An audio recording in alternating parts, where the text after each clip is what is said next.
ഞാനിവിടെ തണ്ണീർമുക്കത്ത് വന്നപ്പോ ഒരു തത്തേനെ കൊണ്ട് ഒരു ചേട്ടനിരിക്കണുണ്ട്. സമയം കൊള്ളാവോ നോക്കി ദൈവത്തിനെ വിചാരിച്ച് പ്രാർത്ഥിച്ചിട്ട് മോനെ രക്ഷപ്പെടാനുള്ള സാധ്യത ഉണ്ടോ, നല്ല ടൈമാണോ? ഞാനിവിടെ തണ്ണീർമുക്കത്ത് വന്നപ്പോ ഒരു തത്തേനെ കൊണ്ട് ഒരു ചേട്ടനിരിക്കണുണ്ട്. തത്ത് ഇവിടെ റെഡിയാണ്. ഒരു വെറൈറ്റിക്ക് വേണ്ടി ചുമ്മാ നോക്കാൻ ഇറങ്ങിയതാട്ടോ, സമയം പോകാൻ. ഓക്കെ ചേട്ടാ, പേര് പറ. എന്റെ പേര് പറഞ്ഞു. അതിന്റെ മുമ്പേ ഈ ഇത് ശരിക്കും നടക്കുന്ന കാര്യങ്ങൾ തന്നെയാണ്. ഉള്ള അനുഭവം പറയും. പേര് പറ. പേര് പറയണം. എന്റെ പേര് ചിത്ര. ചിത്ര. വയസ്സ് എത്രയാണ് ചിത്രയ്ക്ക്? പറയണോ അല്ലേ? 28. എന്താ നക്ഷത്രം? ചിത്തിര. മക്കളെ മീനാക്ഷി ഇങ്ങോട്ട് വാ. മീനാക്ഷി ചിത്ര എന്നാണ് പേര്. നക്ഷത്രം ചിത്രയാണ്. 28ാമത്തെ വയസ്സാണ്. സമയം കൊള്ളാവോ നോക്കി ദൈവത്തിനെ വിചാരിച്ച് പ്രാർത്ഥിച്ചിട്ട് മോനെ. സമയം തന്നാണ്, ഇങ്ങനെ വഴിയില്ല.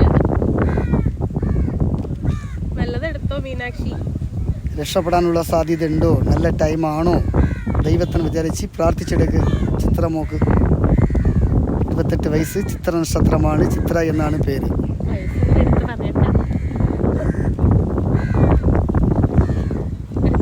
അതാണോ? സത്യമാണ് മക്കളെ.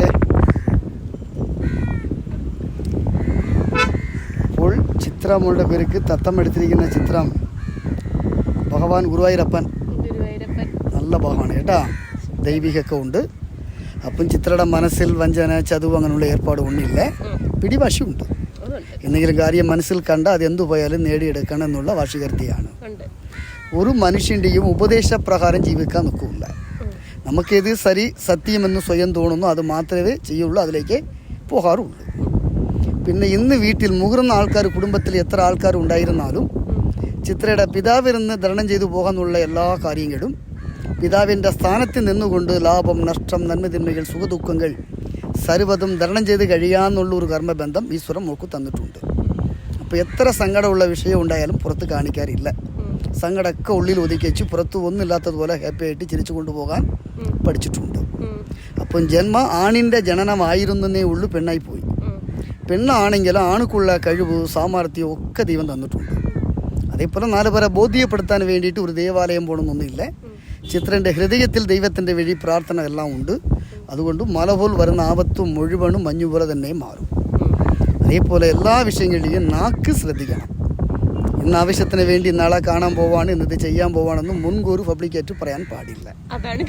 അച്ചടക്കം വേണം. മനസ്സിലാവാ? അച്ചടക്കത്തിൽ പോയാലും നമ്മളെ കാര്യങ്ങളെല്ലാം ഭംഗിയായിട്ട് വിജയിച്ചു വരും.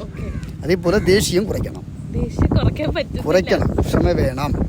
അപ്പം എന്ത് വഴിക്ക് ഇറങ്ങിയാലും പെറ്റ അമ്മേനെ ദൈവത്തെ പോലെ മനസ്സിൽ കണക്കാക്കി ചിത്ര എവിടെ പോയാലും പോകുന്ന കാര്യങ്ങളൊക്കെ പൂർണ്ണമായിട്ട് നന്മയായിട്ട് വരത്തുള്ളൂ, തിന്മയായിട്ടൊന്നും വരില്ല. അപ്പം ജാതകപ്പടി ഇടയ്ക്ക് ചെയ്യാത്ത കുറ്റത്തിനെ ചെയ്തതായിട്ടുള്ള വീൺ പഴി വരെ തലയിൽ വാങ്ങിച്ച് വെക്കേണ്ട അവസ്ഥ വരെ കഴിഞ്ഞു. അപ്പം ഇന്നത്തെ ലൈഫ് എന്ന് പറഞ്ഞാൽ ഒരു വാശിപ്പുറത്തുള്ളൊരു ഓട്ടമാണ് ഓടിക്കൊണ്ട് പോകുന്നത്. ഇത് ബ്രേക്ക് ആവുപോലെ നിലനിൽക്കുമോ, നന്മയായിട്ട് വരുമോ, തിന്മയായിട്ട് വരുമോ എന്നുള്ള ക്ലേശങ്ങളെല്ലാം ഉണ്ട്. അപ്പോൾ ഏതാണ്ട് 31 വയസ്സിനുള്ളിൽ പ്രതീക്ഷിക്കാത്ത രീതിയിലെ ജീവിതത്തിൽ ഒരുപാട് മാറ്റങ്ങൾ, ഒരു ഉയർന്ന നിലയ്ക്ക് എത്തേണ്ട ഒരു അനുഭവം, യാരെല്ലാം കളിയാക്കിയോ അവരുടെ മുന്നിലേക്ക് ഒരു തല നിമിർന്ന ജീവിതം ഒക്കെ കിട്ടാനുള്ള സാധ്യതകളുണ്ട്. പിന്നെ കൂടെ പിറപ്പിൽ ഒരാളിനെ കൊണ്ട് സപ്പോർട്ട് കിട്ടും. ഇളയതായാലും മുത്തതായാലും ഒരാളിൽ നിന്നുള്ള സഹായം, സപ്പോർട്ടുകളൊക്കെ പൂർണ്ണമായും കിട്ടാനുള്ള സാധ്യതകളുണ്ട്. ഇപ്പോൾ നമ്മുടെ വീട്ടിൽ നിന്ന് ഒരാൾക്ക് പുറമേ ദൂരെ യാത്ര പോകാനോ അല്ല ജോലി സംബന്ധമായ കാര്യത്തിലേക്ക് ഇറങ്ങാനോ കുടുംബത്തിൽ പന്തലിട്ട് ഉയർത്തത്തക്കുള്ള നല്ല കാര്യങ്ങളായിട്ട് എന്ത് നിശ്ചയിച്ച് ഇറങ്ങിയാലും അത് നമുക്ക് ആനുകൂല്യമായ നല്ല ഒരു ഗുണത്തിൽ വരാനുള്ള സാധ്യതകളുണ്ട്. കൃഷ്ണൻ്റെ അമ്പലത്തിലേക്ക് മോളെ കൊണ്ട് കഴിവുള്ള ഒരു വഴിപാടൊക്കെ ചെയ്തേക്കും. അതോടുകൂടി കുറേ തടസ്സങ്ങളൊക്കെ മാറും. മോൾ ആശിക്കുന്ന രീതിയിൽ ജീവിതം മുൻപോട്ട് പോകും. വേറെ ദോഷമായിട്ട് ആപത്തായിട്ട് മോൾക്ക് യാതൊന്നും കാണുന്നില്ല. ഈശ്വര അനുഗ്രഹമെല്ലാം ഉണ്ട്. മക്കളെ കൊണ്ട് കഴിവുള്ള ധർമ്മങ്ങൾ ചെയ്യണം. എന്നെ ചെയ്യണോ? എന്നെ ചൊണ്ട് കുറേ സ്വർണ്ണമാരി കൊടുക്കണോ, പണമാരി കൊടുക്കണമെന്നല്ല. നമ്മുടെ വീട്ടിൽ വേവിക്കുന്ന ആഹാരം ആരെങ്കിലും യാചിച്ചു വരുവാണെങ്കിൽ ദാനമായിട്ട് ചെയ്താലേ മതി. അതുകൊണ്ടുള്ള സകല ഗുണങ്ങളും നന്മകളും ലഭിക്കാമെന്നുള്ള കർമ്മബന്ധങ്ങളുണ്ട്. ഒരാപത്തായിട്ട് ദോഷമായിട്ട് മൂക്ക് ഒന്നും വരുമില്ല. തീർച്ചയായിട്ടും ഉഷാറാകുമെന്ന് പറയുക. ആയുസിനെ പറ്റിയും പേടിക്കാൻ വേണ്ട. 88 വയസ്സ് വരെയൊക്കെ ആയുസുണ്ട്. ആയിട്ട് 5-6 വടിയെല്ലാം തല്ലി പിടിച്ചിട്ടേ പോകും. 5-6 വടിയൊക്കെ തല്ലി കുത്തി പിടിച്ചിട്ടേ പോവുള്ളൂ. അപ്പോൾ ഇടയ്ക്ക് 2 തവണ ആക്സിഡൻറ്റിൽ കുറുങ്ങേണ്ട ഇടങ്ങേറി കഴിഞ്ഞു. അപകടത്തിലേക്ക് പെടേണ്ട അവസ്ഥ ടൈം ഉണ്ടായിരുന്നു. ആ ടൈം കഴിഞ്ഞു. ധനനഷ്ടം വരേണ്ട സമയവും കഴിഞ്ഞു. 5-10 ഒന്നിന് മുകളിലേക്കുള്ള നഷ്ടമൊക്കെ വരേണ്ട സമയദോഷങ്ങൾ ഉണ്ടായിരുന്നു. ആ ടൈമെല്ലാം കഴിഞ്ഞ് ഇനി പോയത് തിരിച്ചു പിടിക്കേണ്ട ടൈമാണ്. പടിപടിയായിട്ട് ഒരു ഉയർന്ന സ്ഥാനത്തിലേക്ക് എത്താനുള്ള സാധ്യതകളൊക്കെ ഉണ്ട്. സങ്കടപ്പെടാൻ വേണ്ട, രക്ഷപ്പെടും. കണ്ണനെ മുറുക്കി പിടിച്ചോളൂ കേട്ടാ. നല്ല 31 നല്ല ലൈഫ് ജീവിതത്തിൽ ഉയർന്ന സ്ഥാനത്ത് എത്തേണ്ട അനുഭവങ്ങൾ എല്ലാം 31 ഉണ്ട്. ഓക്കെ, അടിപൊളി. അതെ, എനിക്കിത് ഭയങ്കര ഒരു കൗതുകമായിട്ട് തോന്നി. കാരണം എന്താ വെച്ചാൽ നമ്മളിങ്ങനെ കണ്ടിട്ടുണ്ട് തത്തിനെ കൊണ്ടിട്ട് ഇങ്ങനെ സീറ്റ് എടുപ്പിക്കുന്നതും ഒക്കെ കണ്ടിട്ടുണ്ട്. പക്ഷെ എൻ്റെ കുറേ കാര്യങ്ങളൊക്കെ പറഞ്ഞതൊക്കെ കറക്റ്റ് ആട്ടോ. വിദേശത്ത് പോയിട്ടുള്ള കാര്യങ്ങളൊക്കെ, അനിയത്തി പോയിട്ടുണ്ട്, അങ്ങനെ കുറേ കാര്യങ്ങളൊക്കെ പറഞ്ഞതൊക്കെ കറക്റ്റാ. ഇതെങ്ങനെയാണ് എന്താണെന്നൊന്നും എനിക്കറിയില്ല. ഒരു കൗതുകം കൊണ്ട് നോക്കിയതാ. എനിക്ക് ഭയങ്കര ഇഷ്ടമായി. അടിപൊളി. ചേട്ടൻ്റെ പേര്? സുബ്രഹ്മണ്യൻ. എവിടെയാ നാട്? ചെങ്കോട്ടായി. ചെങ്കോട്ടായി. അതെവിടെയാ? നമ്മുടെ തെന്മല ആര്യങ്കാവൊക്കെ അപ്പുറം. പൊന്നലൂർ കേട്ടിട്ടുണ്ടാ? കേട്ടിട്ടില്ല. പൊന്നലൂർ, തെന്മല, ചെങ്കോട്ട. ഇവിടെ എത്ര നാളായി? ഇവിടെ ഏതാണ്ട് കേരളത്തിൽ 40 കൊല്ലം കൊണ്ട് കേരളത്തിൽ തന്നെ. ഈ എന്താ പറയാ, ഈ ചീട്ടൊക്കെ എടുത്തിട്ട് ആരെങ്കിലും ആ കാര്യങ്ങളൊക്കെ നടന്നു കഴിഞ്ഞിട്ട് ചേട്ടൻ്റെ അടുത്ത് വന്ന് പറഞ്ഞിട്ടൊക്കെ? എത്രയോ പേര് പറഞ്ഞിട്ടുണ്ട്, പ്രസന്റേഷൻ വാങ്ങിച്ചിട്ടുണ്ട്. എന്തൊക്കെ അങ്ങനെ എന്തെങ്കിലും സംഭവങ്ങൾ ഓർമ്മയുണ്ടോ? എല്ലാം ഓർമ്മ വെക്കാൻ പറ്റില്ലല്ലോ മക്കളെ. പെട്ടെന്ന് ഒരാൾക്ക് ഒരു 10 വർഷം കൊണ്ട് പിള്ളേരെ ഇല്ലാതിരുന്ന് പ്രതീക്ഷിക്കാണ്ട് വന്ന് കൈ നോക്കി.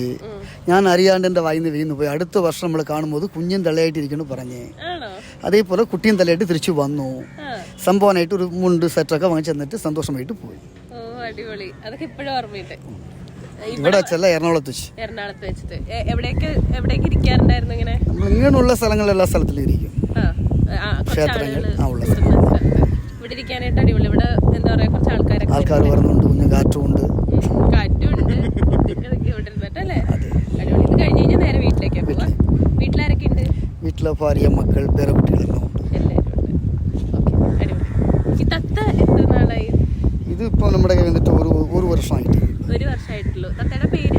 മീനാക്ഷി. മീനാക്ഷി. 1 വർഷം. ഇതിന് മുമ്പുള്ള തത്ത അത് പ്രായമുള്ളതായിരുന്നു. അത് ഫോറസ്റ്റുകാർക്ക് കൊടുത്തു. അവർ നമ്മുടെ കൂടെ കേസ് ഇട്ടും പറഞ്ഞ് നമ്മൾ എൻ്റെ കേസ് ഇട്ടാ ജയിച്ചു വരാനുള്ള കപ്പാസിറ്റി ഇല്ല, നമ്മൾ പാവപ്പെട്ട ആൾക്കാരാണ്, ഇതുകൊണ്ടുള്ള ജീവിതമേ ഉള്ളൂ എന്ന് പറഞ്ഞപ്പോൾ തിരിച്ച് അപ്പം തത്തെ ആവശ്യപ്പെട്ട് കയറി കൊടുത്തു. ചോദിച്ചാൽ പറയണം, ജീവിതമാർക്കല്ലേ പറയണം. ചിലവർ മനസ്സാക്ഷിയുള്ളവർ ശരി പോട്ടെ ജീവിച്ചു പോട്ടെ എന്ന് പറയും. ചിലവർ ഇച്ചിരി ധിക്കാരമുള്ളവർ എന്താ ചെയ്യും, നിന്റെ പുറത്ത് കേസ് ഇടും, ഞാൻ അകത്ത് കയറുന്നു പറയും. എല്ലാം തരണം ചെയ്യാൻ മൊത്തത്തിലെ ദൈവത്തിന്റെ കയ്യിൽ. എല്ലാം ദൈവത്തിന്റെ കയ്യിലാണ്. ഈ ചീട്ട് എടുക്കുന്നത് മാത്രമേ ഉള്ളൂ, അതോ വേറെ എന്തെങ്കിലും? ജ്യോതിഷമൊക്കെ നോക്കും. ജ്യോതിഷം നോക്കും അല്ലേ? കബഡിയൊക്കെ വെച്ചിട്ട് ജ്യോതിഷം പരിപാടിയൊക്കെയാണ്. ഇവിടെ തന്നെ വെച്ച് നോക്കും? അല്ല, അത് ക്ഷേത്ര സ്ഥലമില്ല, അമ്പലങ്ങളൊക്കെ കാണൂല്ലേ, അവിടെ വെച്ച് നോക്കും. പിന്നെ വീട്ടിൽ വെച്ച് നോക്കും. എല്ലാത്തിനും സമയം കിട്ടാറുണ്ടോ? സമയമൊക്കെ കിട്ടും. അപ്പൊ ശരി മക്കളെ.